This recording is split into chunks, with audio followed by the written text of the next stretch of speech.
¿Qué tal, queridos amigos? Bueno, ya hasta cantamos, ya hemos hecho crítica durante, pues casi, pues 5 años, porque venimos haciendo la crítica contra Andrés Manuel López Obrador desde hace ya mucho tiempo.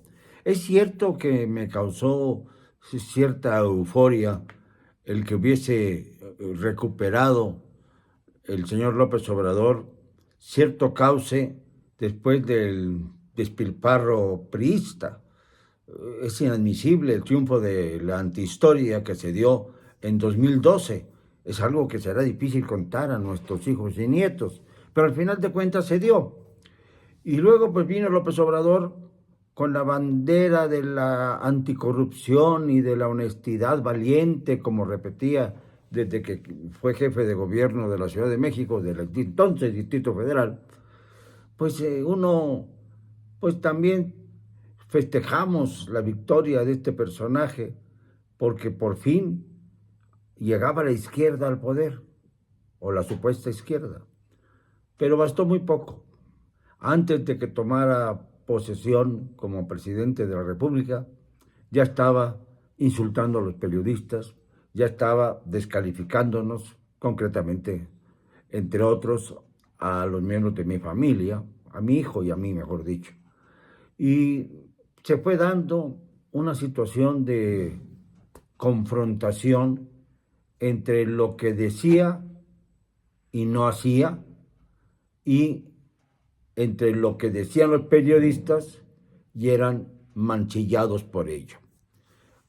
Encontrar la verdad en todo esto ha sido bastante difícil, tan difícil porque de repente se dan relevos express, como ocurrió hace un mes con la Secretaría de Comunicaciones y Transportes. De repente, de la noche a la mañana, el pobre hombre de Jorge Arganis, que era el secretario de Comunicaciones, dijo que estaba enfermo porque no tenía nada que hacer.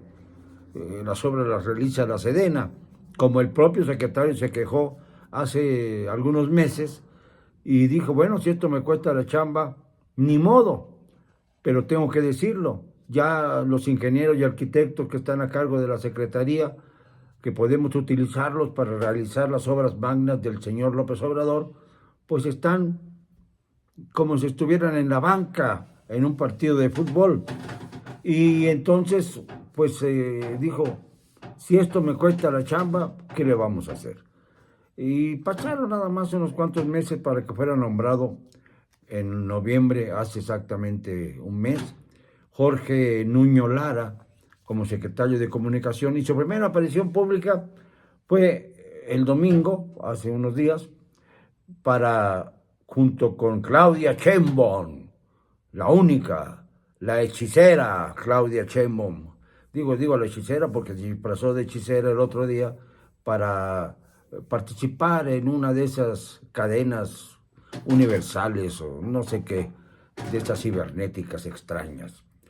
Y bueno, y estaba el presidente y estaba Alfredito del Mazo, que es otro que quiere cuando menos que le vean la cara para aspirar a la presidencia de la República por la oposición. Eso sería muy gracioso, que el presidente de la República también impusiera al candidato de la oposición para que fuera una pues, campaña completamente controlada por él, ya con los órganos electorales en sus manos, si el Senado baja la cabeza.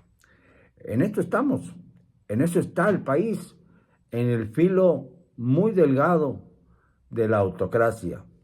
Por eso le pedimos a la guadalupana que nos ayude, porque de otra manera esto se va a desfondar con la mayor facilidad de la que ustedes pueden imaginarse. Por eso, por ejemplo,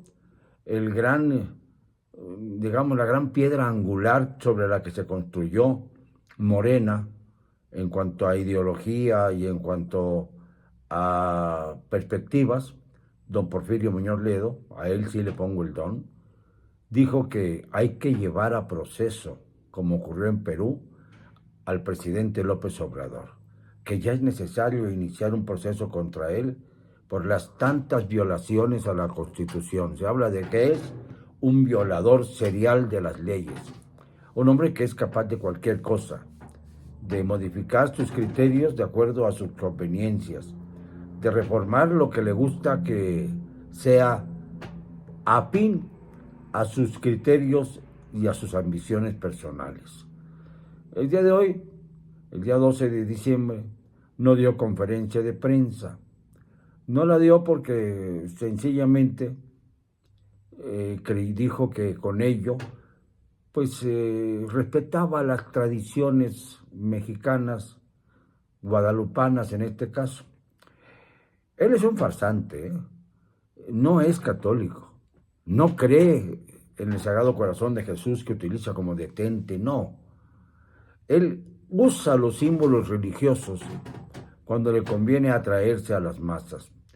Pero fíjese, yo creo que en el fondo debe estar muy celoso de la Virgen de Guadalupe, porque según se calcula por informes de la policía y demás, más o menos 3 millones y poco más de peregrinos se acercaron a la basílica con la devoción que anualmente demuestran los mexicanos a honrar a la Virgen de Guadalupe. 3 millones. Y los cálculos más loqueros, por llamarlo de algún modo, más frenéticos, sobre la manifestación tan cacareada del 27 de noviembre pasado, apenas llegaron a 1.200.000, agrandando las cifras, así como disminuyeron hasta el ridículo las cifras de la manifestación ciudadana 15 días antes.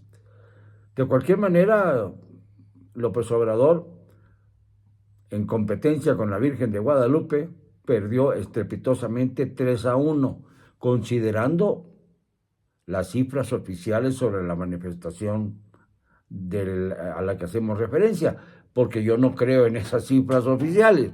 Yo creo que fueron muchísimos menos los que estuvieron en la manifestación, aunque fue un grupo muy numeroso de mexicanos, pero no muy superior a los que se manifestaron sin necesidad de acarreos, a los que fueron infamados, a los que fueron descalificados por el presidente, e incluso a quienes estuvieron también protestando el día en que hizo su manifestación masiva el señor López Obrador, el grupo que pertenece a Frena, que estuvo allí también tratando de pues expresar sus propios criterios que van en contra de la permanencia de López Obrador en la presidencia, a lo cual yo me he sumado siempre.